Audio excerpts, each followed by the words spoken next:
오늘 우리가 이 땅을 살아가면서 많은 고난과 어려움이 있지만 광야 같은 이 삶을 지나면서 우리 청년 세대가 어떤 고난과 어려움이 있더라도 주님을 사랑하는 그런 청년부가 되기를 소원합니다. 때로는 인생에 이해하지 못할 그런 어려움들과 고난이 우리를 찾아오겠지만 그 순간마다 좌절하고 낙심하고 물론 그럴 수도 있지만 우리가 믿음을 지키는 청년들이 되기를 소원합니다. 아멘. 어려움이 오더라도 내가 지금 광야길을 걸어가고 고난 속에 내가 걸어가고 있다고 하더라도 우리의 믿음은 하나님 앞에 진짜였으면 좋겠습니다. 아멘. 내가 고난이 찾아오면은 하나님을 떠나고 내게 어려움이 찾아오면은 믿음을 버리고 교회를 떠나는 인생이 아니라 어떤 상황이 오고 어떤 어려움이 오더라도 주님을 사랑하는 진짜 믿음을 가진 저 여러분 되시기를 소원합니다. 진짜 믿음, 진짜 믿음. 진짜 믿음을 가진 우리 청년부가 되었으면 좋겠어요. 그래서 오늘 말씀을 원래 에스겔서였는데 오늘 좀 변경해서 욥기의 말씀으로 좀 나눠보도록 하겠습니다. 아주 먼 옛날 우스 땅에 욥이라고 하는 사람이 살았습니다. 그는 하나님을 경외하는 자요 하나님이 인정하시는 믿음을 가진 자였습니다. 그의 소유물은 풍족했고 종들이 많이 있었으며 동방의 사람 중에 가장 훌륭한 자라고 인정받는 인물이었습니다. 그에게는 스라에 아들 7명이 있었고 딸 3명이 있었습니다. 이 욥의 행위가 어떠하였냐면 자녀들이 생일 파티를 열 때마다 우리 자녀들이 혹시나 하나님 앞에 생일 파티 하다가 죄 지었을까 해서 날마다 그 자녀들이 생일 파티를 연 후에 하나님 앞에 따로 번제를 드릴 정도로 욥의 행위가 항상 이러하여 하나님 앞에 칭찬받는 인생이었습니다. 욥의 행위가 항상 이러하였더라고 말씀을 합니다. 그러던 어느 날 사탄이 하나님 앞에 섰습니다. 그리고 하나님은 사탄에게 욥의 믿음에 대해서 자랑하셨습니다. 저희 욥기 1장 8절, 욥기 1장으로 와서 다시 한번 읽어볼까요? 자, 우리 욥기 1장 8절의 말씀 한번 읽어보겠습니다.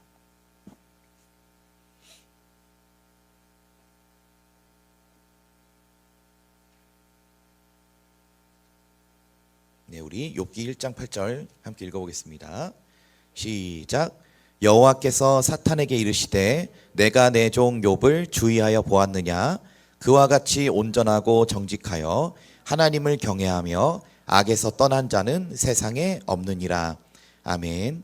하나님이 사탄에게 욥에 대해서 평가하실 때 이렇게 평가하십니다. 그와 같이 온전하고 정직하여 하나님을 경외하며 악에서 떠난 자는 세상에 없다. 욥은 온전하고 하나님 보시기에 정직하며 하나님을 경외하며 악에서 떠난 자였다라고 하나님이 하나님의 인정을 받는 아주 의로운 인물이었습니다. 이 말을 들은 사탄은 뿔이 났습니다. 화가 났어요. 그래서 사탄은 욥을 통해서 증거하고 싶었습니다. 하나님 아니에요. 욥은 하나님만을 믿는 게 아니라 하나님이 욥에게 주신 여러 가지 것들로 인해서 믿는 그저 똑같은 세상의 한 사람일 뿐입니다.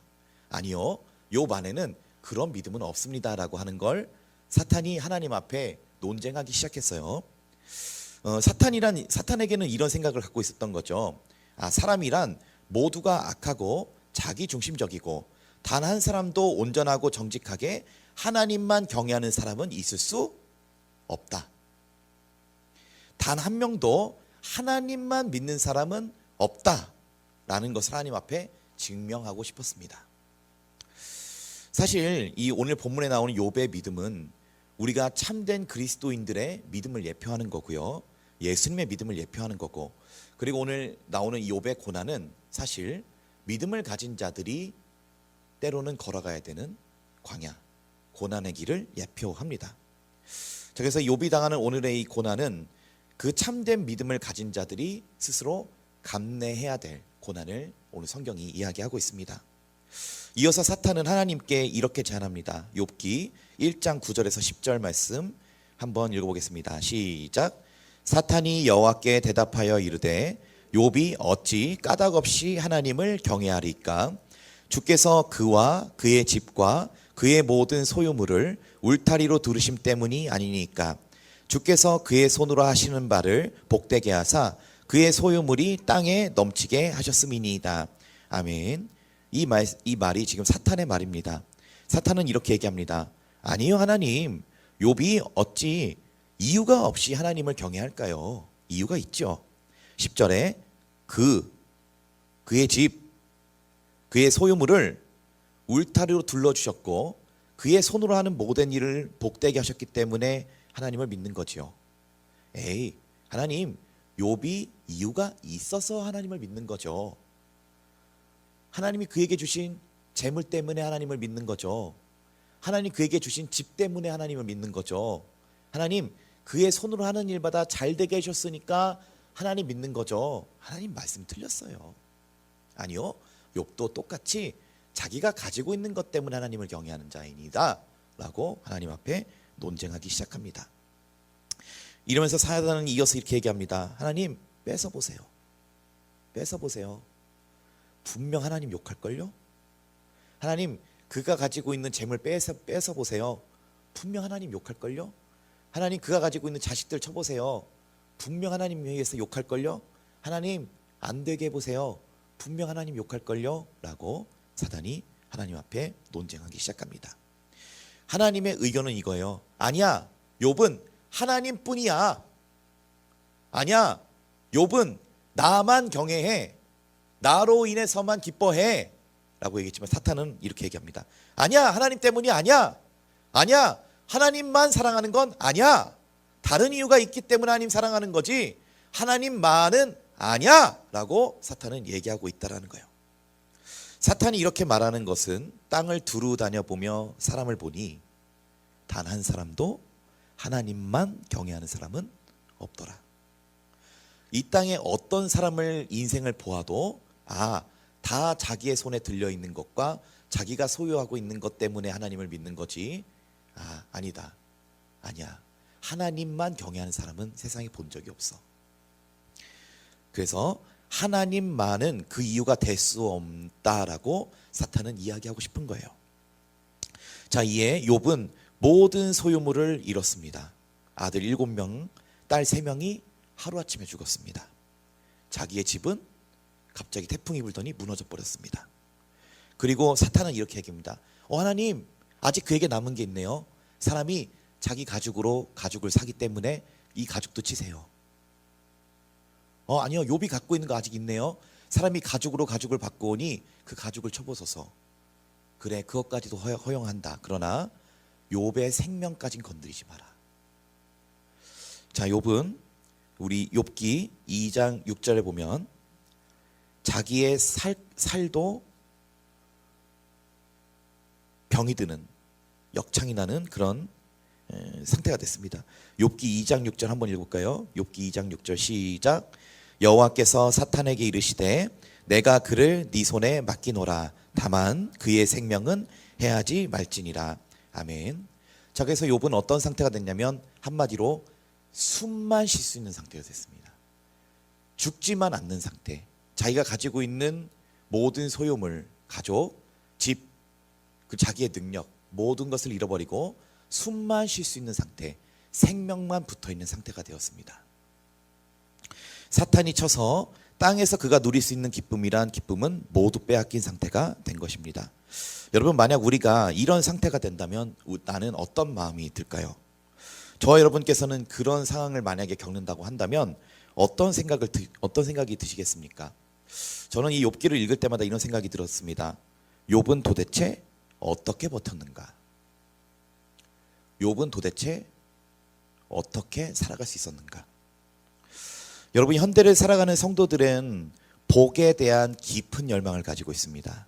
물질의 복, 자녀의 복, 만남의 축복, 머리가 되는 축복.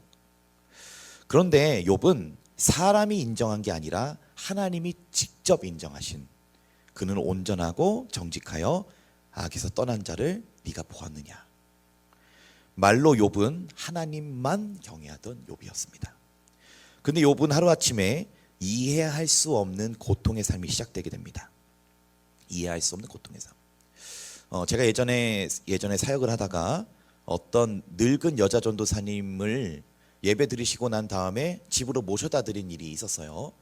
그래서 이분의 나이가 70세가 넘으셨으니 은퇴 전도사님이셨는데 이 다리가 좀 불편하십니다. 그래서 이제 이 집에 모셔다 드렸는데 제가 그분과 함께 이제 이 차에 타고 가면서 이제 그분은 이제 오랜 사역을 마치신 분이시기 때문에 제가 여쭤봤습니다. 전사님 어떤 게 힘드셨어요? 어떤 게 사역하면서 힘드셨어요? 이렇게 여쭤보니까 전사님이 이런 말씀하셨어요.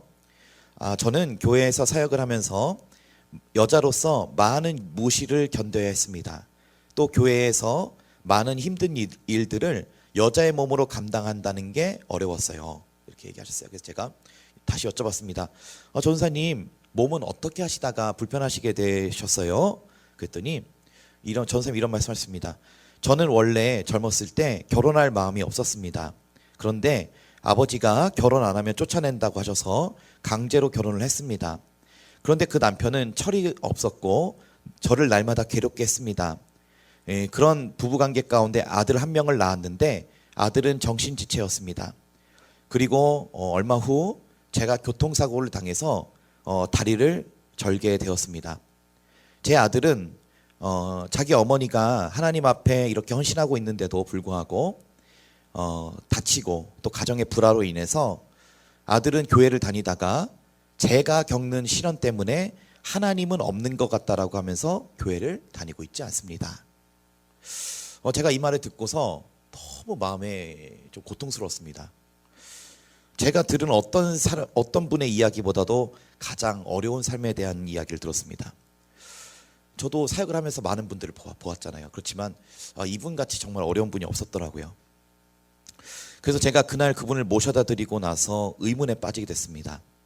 아니 연세가 70세가 넘도록 교회에 헌신한 사역자분이 어찌하여 이렇게 고통스러운 삶을 사셨는가? 하나님을 섬기면 복을 받는 게 아닌가?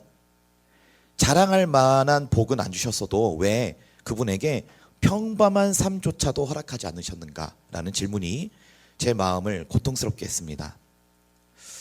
교회에도 보면은 많은 재물을 얻게 되신 분들의 간증을 이야기합니다. 하나님이 제게 이런 복을 주셔서 이런 축복으로 하나님이 제게 축복을 해주셨습니다. 그분의 간증이 저는 거짓말은 아니다라고 생각을 합니다. 하나님이 제게 이런 부유를 허락해 주셨습니다. 하나님이 제게 자녀에게 이런 복을 허락해 주셨습니다라는 간증들을 합니다. 그런데 왜 하나님은 누군가에게는 남들이 부러워할 만한 복을 주시면서 하나님을 위해서 평생 섬긴 이런 여자 전도사님 같은 분에게는 시련과 고난을 주셨는가? 이 질문이 저를 가슴 아프게 했습니다. 여러분 본문에서의 욥은 누구보다도 하나님을 경외하고 악에서 떠난 자였다라는 믿음을 가진 자라고 소개를 하고 있습니다. 그런데 욥은 그의 집, 자녀, 소유물을 하루아침에 잃어버리는 시련을 겪습니다. 그런데 욥은 이렇게 놀랍게도 이렇게 고백합니다. 우리 욥기 1장 21절 말씀 함께 읽어보겠습니다. 욥기 1장 21절의 말씀 시작. 이르되 내가 모태에서 알몸으로 나왔사온즉 또한 알몸이 그리로 돌아가올지라 주신 이도 여호와시오 거두신 이도 여호와시오니 여호와 이름이 하고 이어서 욥기 2장 10절 말씀 함께 읽겠습니다. 2장 10절 시작. 그가 이르되 그대의 말이 한 어리석은 여자의 말 같도다. 우리가 하나님께 복을 받았은즉 화도 받지 아니하겠느냐 하고 이 모든 일에 욥이 입술로 범죄하지 아니하니라. 아멘. 욥은요 자신에게 이뤄지는 고난의 이유에 대해서 원인에 대해서 알고 있었을까요, 여러분? 자기가 왜 이런 고난을 겪는지 하나님과 사탄 사이에서 무슨 대화가 오갔는지 욥은 알고 있었나요? 모르고 있었죠. 그런데 욥은 자신이 왜 이런 일을 겪는지 모르지만 욥기 2장 10절에 이렇게 고백합니다. 하나님께 복을 받았은즉 화도 받지 않겠느냐. 화도 받지 않겠느냐. 욥의 이 고백은 이런 것입니다. 하나님이 내게 복도 주셨고 화도 주셨다. 이 화도 하나님이 주신 거라고 감사했던 겁니다. 욥의 고백은 일반적인 믿음은 아니죠. 하나님, 소유물을 빼앗긴 것도 하나님이 내게 주신 것입니다. 아멘. 하나님, 내 집이 무너지게 된 것도 다 하나님이 주신 것입니다. 아멘. 하나님, 내 자녀들이 하루아침에 다 죽은 것도 하나님이 주신 것입니다. 아멘. 그래서 욥은 자신의 인생의 가치관이 무엇인지를 이렇게 얘기하고 있습니다. 하나님은 살아계시고 하나님은 나에게 이 모든 것을 주셨다. 하나님은 나에게 복도 주셨지만 하나님은 나에게 화라고 하는 인생도 주셨다. 그렇기에 하나님이 주신 모든 것이기에 감사하나이다. 하나님께 내가 복을 받았기 때문에 화도 내가 받은 것입니다. 화도 하나님이 주신 것입니다. 라는 이런 고백을 했습니다. 그러나 욥에게는 남아있는 현실은 너무 고통스러운 것이었습니다. 욥에게 친구들이 찾아오게 됩니다. 친구들은 이런 이야기를 합니다. 욥기 4장 7절 함께 읽어보겠습니다. 욥기 4장 7절 말씀. 4장 7절 시작. 생각하여 보라. 죄 없이 망한 자가 누구인가? 정직한 자의 끊어짐이 어디 있는가? 아멘. 친구들은 욥에게 이렇게 말합니다. 욥아, 네가 망한 건 너가 죄를 지어서 망한 거야. 생각해봐라. 정직한 자의 끊어짐이 성경에 어디 있느냐? 라는 말씀으로 욥을 정죄하기 시작합니다. 욥의 마음이 어떨까요? 가슴 터질 것 같아요. 저 같으면 너무 고통스러웠을 것 같아요. 친구들입니다. 친구들이 말하는 겁니다. 너 죄 지은 것 때문에 그렇게 된 거야. 네가 예전에 그런 지은 너의 인생의 죄 때문에 네가 이렇게 된 거야 라고 이야기합니다. 욥은 이 말이 저는 더 고통스러웠을 거라고 생각을 해요. 자기가 지은 지금 겪고 있는 고난도 힘든데 내 친구들이 와서 하는 그런 정죄의 말들. 욥은 자신이 고난을 당하고 있으면서도 이 친구들의 논리에 하나하나 답해야 되는 너무 어려운 상황이었어요. 욥은 항변합니다. 아니야 친구들아, 그런 거 아니야. 친구들아, 그런 게 아니라네. 나에게도 나를 돌아볼 정도의 헤아림은 있다네. 나는 그런 죄를 짓지 않았다네. 내가 그런 죄를 짓지 않았기에 난 더 괴로운 거야. 욥은 자신이 정당함에도 자신이 시련을 겪는다는 것을 알기에 다른 이유가 있지 않는 한, 여러분, 욥이 진짜 고통스러운 이유는, 우리 크리스찬들이 어려움을 당할 때 고통스러운 이유는요, 고난 때문에 힘들기도 하지만 하나님의 존재 인식에서 부재해서 오는 고통을 참을 수가 없는 것입니다. 고난은 오케이, 힘들다, 이겨내면 되는데, 그런데 내가 왜지? 나는 왜 이런 고통을 겪어야 되지? 내 하나님한테 잘못했나? 내 죄 지었나? 아닌데, 그렇게 죄 지은 건 아닌 것 같은데, 근데 왜 나는 남들이 누리는 복을 받지 못하고 오히려 나는 고난을 당하고 있나라고 하는, 자기가 지금까지 쌓아왔던 이 하나님에 대한 믿음이 무너져 버리는 것 같아서, 내가 지금까지 잘 섬기고 있던 그 하나님이 내 삶에 찾아온 고난으로 인해서 내 믿음이 무너지는 게 여러분 더 고통스러운 것입니다. 욥은 하나님의 존재 인식에서 오는 그 부재의 고통을 참을 수가 없었습니다. 그래서 욥기 31장 6절에 이렇게 얘기합니다. 욥기 31장 6절 한번 읽어보겠습니다. 욥기 31장 6절.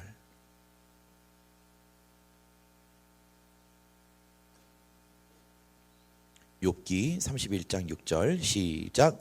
하나님께서 나를 공평한 저울에 달아보시고 그가 나의 온전함을 아시기를 바라노라. 아멘. 욥은 항변합니다. 하나님, 저 그렇게 잘못하지 않았잖아요. 하나님, 나를 저울에 달아보셔요. 하나님, 나의 온전함을 하나님이 알아주시기를 원합니다 라고 항변합니다. 하나님, 나는 하나님 앞에 온전하게 살았습니다. 그런데 왜 제게 이런 시련과 아픔을 허락하십니까? 그래서 욥의 질문은 궁극적으로 이렇게 모아지게 됩니다. 하나님이 왜 내게 이런 고난을 주셨는지 모르겠다. 하나님이 느껴지지 않는다. 내가 지금까지 믿어왔던 내 세상이, 내 믿음의 세상이 무너지는 것 같다라는 고백입니다. 지금까지 믿어온 하나님의 존재가 고난이라는 아픔 속에서 하나님의 존재가 느껴지지 않아서 그래서 더 고통스러운 것입니다. 고난은 둘째치고 지금까지 믿어온 이 믿음의 세상이 무너질 것 같아서 고통스러운 것입니다. 그래서 욥은 다른 게 아니라 하나님의 음성을 구하게 됩니다. 욥기 31장 35절 함께 읽어보겠습니다. 31장 35절 시작. 누구든지 나의 변명을 들어다오 나의 서명이 여기 있으니 전능자가 내게 대답하시기를 바라노라. 나를 고발하는 자가 있다면 그에게 고소장을 쓰게 하라. 아멘. 전능자가 내게 대답하시기를 바라노라. 전능자가 내게 대답하시기를 바라노라. 아멘. 여러분, 그 어려운 고난 속에서 욥은 고난의 해결이 아니라, 해답이 아니라 주님의 음성을 구했습니다. 하나님, 음성을 주세요. 하나님, 내게 대답해 주세요. 하나님, 제게 음성을 주세요라는 기도를 하나님 앞에 드리게 됩니다. 이때 하나님은 말씀해 주십니다. 욥기 38장의 말씀, 우리가 한번 성경책을 펴고 한번 쭉 한번 읽어볼까요? 욥기 38장.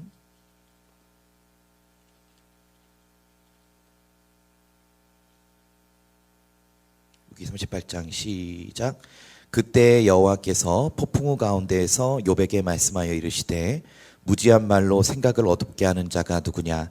너는 대장부처럼 허리를 묶고 내가 내게 묻는 것을 대답할지니라. 내가 땅에 기초를 놓을 때에 내가 어디 있었느냐? 내가 깨달아 알았거든 말할지니라. 누가 그것의 도량법을 정하였는지 누가 그 줄을 그것 위에 띄었는지 네가 아느냐? 그것의 주추는 무엇 위에 세웠으며 그 모퉁이 돌을 누가 놓았느냐? 그때 새벽별들이 기뻐 노래하며 하나님의 아들들이 다 기뻐 소리를 질렀느니라. 바다가 그 모태에서 터져나올 때에 문으로 그것을 가둔 자가 누구냐? 그때 내가 구름으로 그 옷을 만들고 흑암으로 그 강보를 만들고 한계를 정하여 문빗장을 지르고 이르기를 네가 여기까지 오고 더 넘어가지 못하리니 내 높은 파도가 여기서 그치지니라 하였노라. 내가 너의 날에 아침에게 명령하였느냐? 새벽에게 그 자리를 일러 주었느냐? 그것으로 땅끝을 붙잡고 악한 자들을 그 땅에서 떨쳐버린 일이 있었느냐? 땅이 변하여 진흙에 인친 것 같이 되었고 그들은 옷같이 나타나되 악인에게는 그 빛이 차단되고 그들의 높이 든 팔이 꺾이느니라. 내가 바다의 샘에 들어갔었느냐? 깊은 물밑으로 걸어다녀 보았느냐? 사망의 문이 내게 나타났느냐? 사망의 그늘진 문을 내가 보았느냐? 땅의 너비를 내가 측량할 수 있느냐? 내가 그 모든 것들을 다 알거든 말할지니라. 어느 것이 광명이 있는 곳으로 가는 길이냐? 어느 것이 흑암이 있는 곳으로 가는 길이냐? 너는 그의 지경으로 그를 데려갈 수 있느냐? 그의 집으로 가는 길을 알고 있느냐? 내가 아마도 알리라. 내가 그때에 태어났으리니 너의 횟수가 많음이니라. 내가 눈곳간에 들어갔었느냐? 우박 창고를 보았느냐? 내가 환난 때와 교전과 전쟁의 날을 위하여 이것을 남겨두었노라.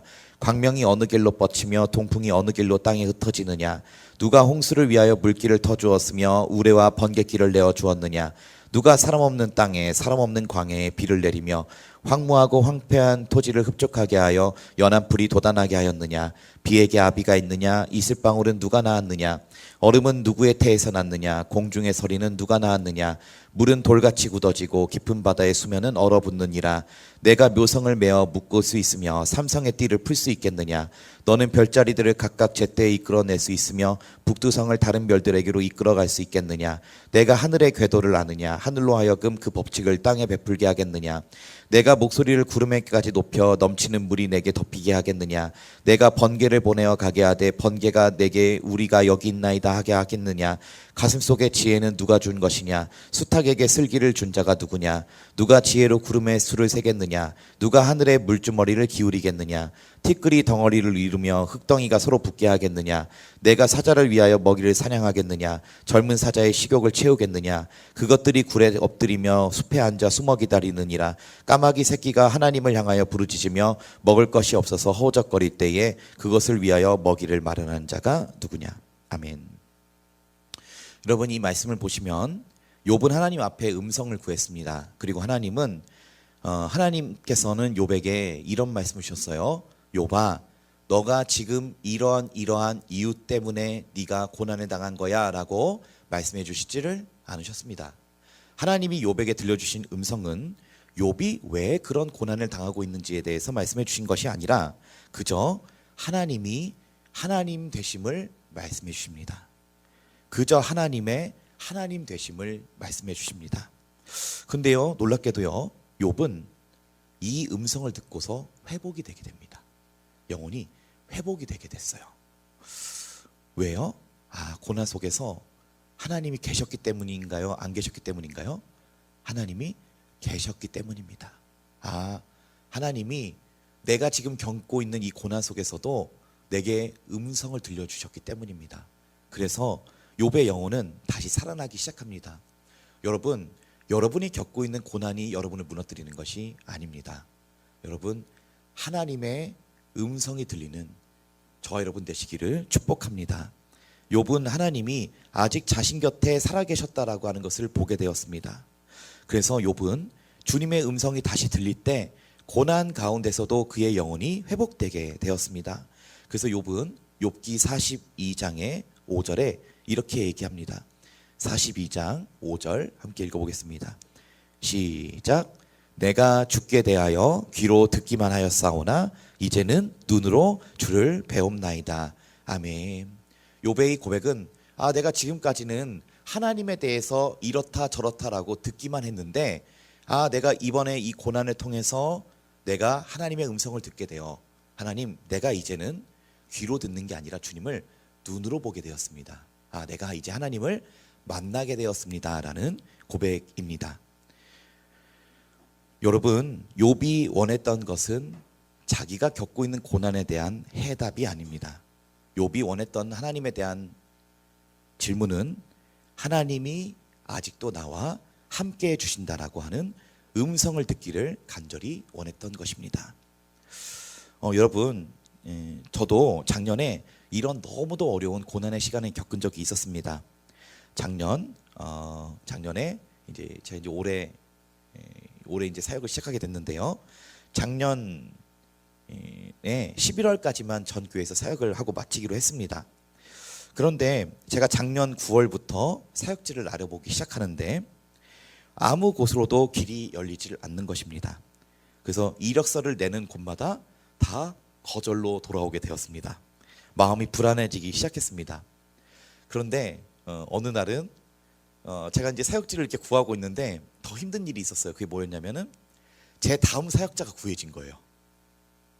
제 다음 사역자가 구해져서 제 집을 보러 왔습니다. 사택을. 그래서 저는 가야 될 곳이 정해지지 않았는데 제 후임 사역자가 오셔서 제 집을 보고 가니까 마음이 더 불안하기 시작한 거예요. 어떻게 해야 되지? 왜 길이 안 열리지? 사역 여기까지만 해야 되나? 별의별 고민이 제 마음을 고통스럽게 했습니다. 어떻게 해야 되지? 짐을 일단 당진으로 빼놨다가 사역지가 구해지면 이사를 2번 해야 되나? 이사를 2번 한다고 하는 것도 쉬운 일이 아니거든요. 근데 너무 인생이 막막한 거예요. 앞길이 안 보이더라고요. 그렇다고 제가 하나님 앞에 기도를 안 하던 사람은 아니었습니다. 기도 진짜 열심히 하는 사람입니다. 저 이렇게 얘기하기 좀 부끄럽지만 그래서 아무튼 하나님께 저는 기도하는 사람입니다. 그런데 길이 안 열리는 거예요. 극복이 안 돼요. 때로는 하나님께서 근데 이런 때를 주시는 것 같아요. 때로는 인생에. 저는 그걸 처음 경험했습니다. 작년에. 그래서 면접을 막 계속 지원하기 시작했어요. 서울의 한 교회에서 면접을 이제 넣었습니다. 근데 그 목사님이 저를 좋게 보시고 좀만 기다려 달라고 했습니다. 그렇게 9월부터 한 달 정도 자세히 기억이 안 나는데 제가 한 달 정도를 그 교회를 서울에 있는 교회를 기다리고 있었습니다. 근데 생각만 하시겠다고 하고 빨리 대답을 주셔야 되는데 대답을 안 주시니까 막 가슴이 막 불이 나기 시작하는 거예요. 짐을 빼야 되니까요. 너무 막막한 겁니다. 그때 제가 존경하는 여자 전도사님이 계셨어요. 좀 연세가 있으신 분이신데 그 전도사님께 그런 어려움을 말씀드렸습니다. 전도사님 너무 힘들어요. 길이 막히니까 어떻게 될지 모르겠습니다. 이렇게 이야기를 나눴습니다. 근데 너무 고통스럽다 보니까 하나님, 전도사님 말씀이 너무 달아요. 내 삶에 지금 기쁨을 느낄 수 있는 무엇인가가 없기 때문에 말씀이 너무 달아요. 이렇게 얘기를 했습니다. 근데 이 여자 전사님은 사실 안진뱅이셨어요. 안진뱅이. 그러니까 못 걷던 분이셨습니다. 이 못 걷던 분이셨는데 하나님의 은혜로 인해서 다 걷게 되신 분이셨어요. 근데 이 여자 전사님이 제 처지를 이해를 하시는 거예요. 이 고난을 겪고 있으니까. 근데 이 여자 전사님이 그런 말씀을 해주시더라고요. 저한테. 그 말씀이 제게 은혜가 굉장히 됐어요. 저도 걷지 못하던 시절이 꼭 그랬습니다. 좌우 사방이 다 막혀서 어떻게 살아가야 할지 모르겠더라고요. 그런데 하늘은 열려 있었습니다. 그런데 하늘은 열려 있었습니다. 그 말이 제게 너무 큰 위로가 됐어요. 정말 사방이 막힌 것 같아서 내가 어디로도 가지 못하는 그런 상황일 때 하나님은 그래도 저를 만나주시는 분이시더라고요. 그래도 저는 말씀 속에서 하나님을 만날 수가 있더라고요. 그게 참 감사했습니다. 내가 이렇게 힘들어도 그래도 내가 말씀 묵상을 할 수 있구나. 그래도 내가 하나님께 길은 열려 있구나라는 그 말씀이 참 제게 은혜가 되었습니다. 깨달았습니다. 진짜 어려울 때는 하나님 의지하는 기쁨밖에 없구나. 여러분 아멘이십니까? 여러분 살아가다 보면은 여러분이 의지하는 것들을 때로는 잃어버릴 때가 분명히 올 겁니다. 하나님은 우리의 믿음을 연단하십니다. 때로는 욥이 당한 이런 믿음의 연단과 같이 때로는 내가 의지하고 있는 무엇인가가 끊어질 때, 내가 붙잡고 있던 무엇인가가 끊어졌을 때 하나님의 메시지를 기억하세요. 나만 의지해라. 하나님만 기쁨으로 삼아라. 제가 이렇게 그 작년에 어려운 2달의 시간을 겪으면서 이런 생각을 제 그 고난의 기간 동안 이렇게 생각했습니다. 야, 이거 너무 힘들다. 너무 힘들다. 욥이 생각이 됐어요. 욥은 어떻게 견뎠지? 야, 욥은 어떻게 견뎠냐? 나도 이렇게 힘든데 욥은 어떻게 견뎠냐? 근데 또 제가 한편으로는 또 하나님 앞에 내가 얼마나 작은 존재임을 또 한순간 깨달았습니다. 내가 이렇게 고난의 때에 내 힘으로 이걸 극복을 할 수가 없구나. 나는 진짜 그 위대하신 하나님 앞에 진짜 미물일 뿐이구나. 나는 내 인생을 극복할 수가 없는 존재구나. 제가 얼마나 또 작은 사람인지를 그때 한 번 더 깨달았어요. 전 좀 이런 생각 듭니다. 네가 뭘 할 수 있는데? 저한테 질문했습니다. 대답했습니다. 한성우가 네가 뭘 할 수 있냐 지금? 아무것도 할 수가 없더라고요. 그래서 저는 어떻게 했냐면 말씀만 봤습니다. 말씀만.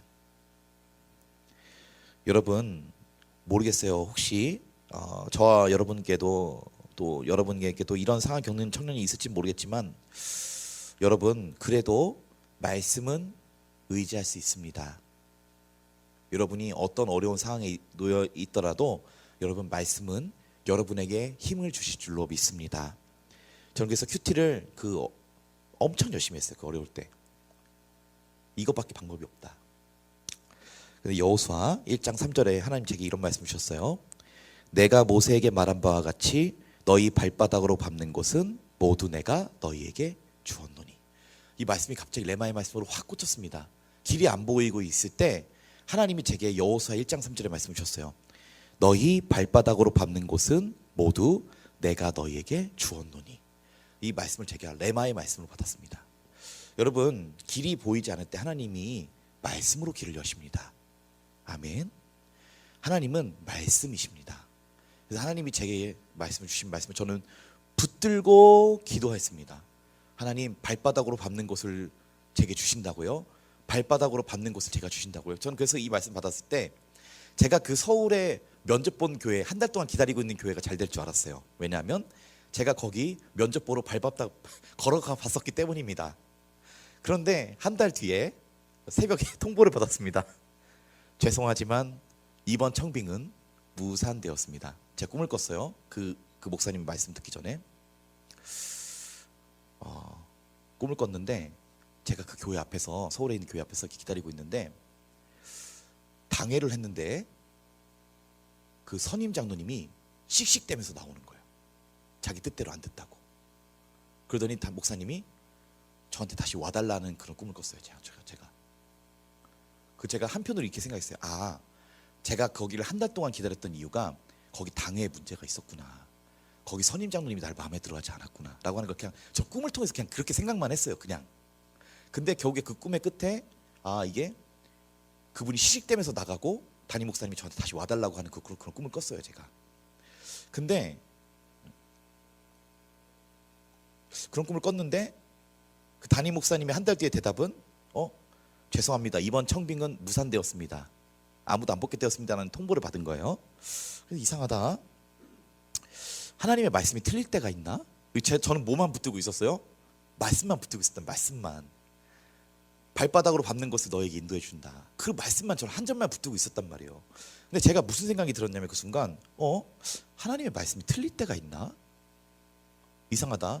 내 진짜 이 힘든 고난 속에서도 내가 진짜 그 한 절 말씀 붙들고 내가 지금 버텼는데 말씀대로 안 되는 건가? 그럴 리가 없는데 분명히 하나님 주신 게 맞거든요. 말씀이 이상하다라고 생각을 했어요.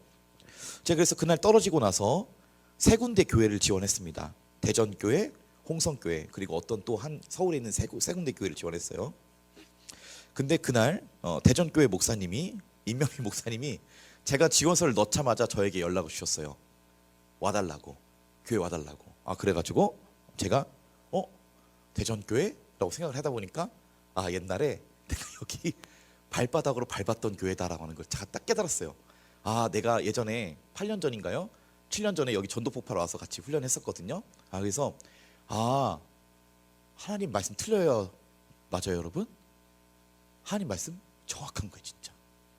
제가 발바닥으로 8년 전에 밟았던 교회로 하나님 인도해 주시더라고요. 그래, 이거지. 아멘, 할렐루야. 그래, 하나님 말씀 틀리지 않다. 여러분, 고난 속에서 길이 안 보이잖아요. 여러분, 하나님 말씀 붙들어야 돼요. 아멘. 하나님 말씀이세요.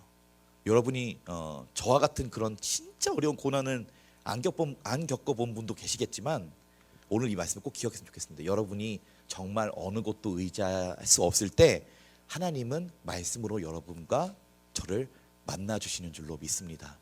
그래서 그 말씀대로 발바닥으로 밟았던 이 교회에 제 의지가 아니라 담임 목사님을 통해서 저를 청빙을 해주신 거예요. 이게 담임 목사님 저를 안 불러주셨으면 하나님 말씀대로 확정될 수 없었겠죠. 그런데 하나님 제게 주신 말씀대로 목사님 말씀을 감동시켜서 저를 이 교회로 이렇게 인도를 해주셨더라고요. 그래서 저는 말씀이 제 삶에 확실히 이루어지는 여부를 보았습니다. 그래서 저는 믿음이 한층 성장하게 되었어요. 근데 너무 신기한 건 제가 이 대전교회가 정해지자마자 홍성교회에서도 와달라고 연락이 오고 서울에 있는 모교에서도 연락이 오고 그리고 제가 한 달 동안 그 청빙이 무산되었던 그 교회 목사님이 다시 연락을 주셨어요. 우리가 목사님을 다시 청빙하기로 했습니다. 와주세요. 이게 뭐예요? 여러분, 인간의 이 성경에 이런 말씀이 있잖아요. 사람이 마음으로 자기의 길을 계획할지라도 그 발걸음을 인도하시는 이는 여호와시니라. 아멘. 사람이 마음으로 자기의 길을 계획할지라도 그 발걸음을 인도하시는 이는 여호와시니라는 그 말씀이 확 믿어졌습니다. 목사님도 그 서울에 있는 목사님도 저를 원하셨고 저도 그 교회 가고 싶은 거예요. 근데 하나님의 뜻이 아니니까 안 열리는 거예요. 그리고 하나님은 제게 말씀을 주시고 그 말씀대로 하나님의 인도하신 방법대로 이 교회를 이렇게 인도해 주신 거예요. 하나님이 인도하신 방법이 분명히 있구나.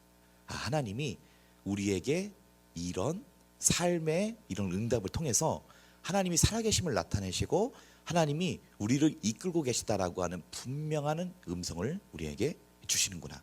제가 그때 그걸 알았습니다. 그리고 제가 한 가지 더 기특했던 건 내가 그 어려운 2달의 시간 동안에 하나님을 원망하지 않았다라고 하는 게 기특하더라고요. 옛날에 한성욱 같았으면은 하나님 있는 줄 알았는데 없네?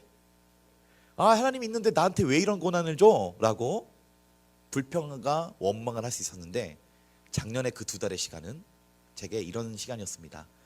정말 앞이 보이지 않지만 내가 언제 또 이런 고난을 겪겠나.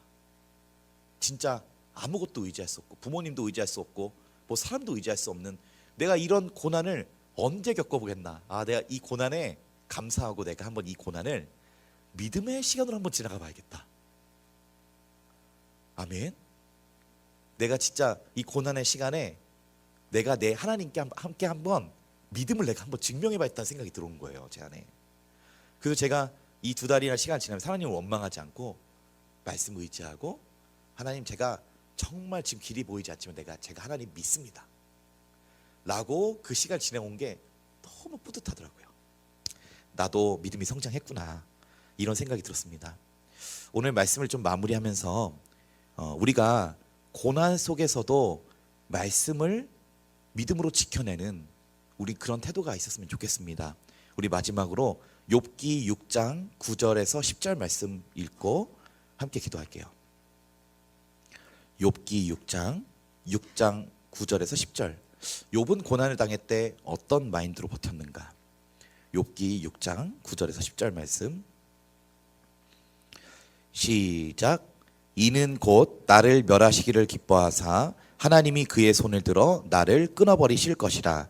그러할지라도 내가 오히려 위로를 받고 그칠 줄 모르는 고통 가운데서도 기뻐하는 것은 내가 거룩하신 이의 말씀을 거역하지 아니하였음이라. 아멘. 내가 그칠 줄 모르는 고통 가운데서도 기뻐하는 것은 내가 거룩하신 이의 말씀을 거역하지 아니하였음이라. 아멘. 욥이 고난 가운데서도 지켜내던 것이 있었습니다. 그것은 바로 내가 하나님의 말씀을 거역하지 않겠다. 나는 이 고난 속에서도 하나님의 말씀을 끝까지 붙들고 가겠다. 내가 이 고난 속에서도 하나님의 말씀을 끝까지 거역하지 않고 끝까지 난 하나님의 말씀을 지켜내겠다라고 하는 이 믿음이 오늘 저와 여러분의 믿음이 되시기를 축원합니다. 히브리서 11장 6절 말씀. 믿음이 없이는 하나님을 기쁘시게 하지 못하나니 하나님께 나아가는 자는 반드시 그가 계신 것과 또한 그가 자기를 찾는 자들에게 상 주시는 이심을 믿어야 할지니라. 아멘. 여러분 고난 속에 있습니까? 하나님을 향한 믿음을 증명하십시오. 여러분 고난 속에 있습니까? 그 시간을 하나님을 향한 믿음을 증명하는 시간으로 들으십시오. 고난 속에서 믿음을 지키는 것보다 아름다운 것은 없습니다. 많은 사람이 사탄의 원함과 같이 아니요 하나님 욕할걸요? 하나님 떠날걸요? 라고 이야기했지만 욥은 이야기했습니다. 오히려 내가 그칠 줄 모르는 고통 가운데서도 기뻐하는 것은 내가 거룩하신 이의 말씀을 거역하지 않았다. 거절하지 않았다. 여러분 고난 속에서도 믿음을 증명하는 저와 여러분 되시기를 소원합니다.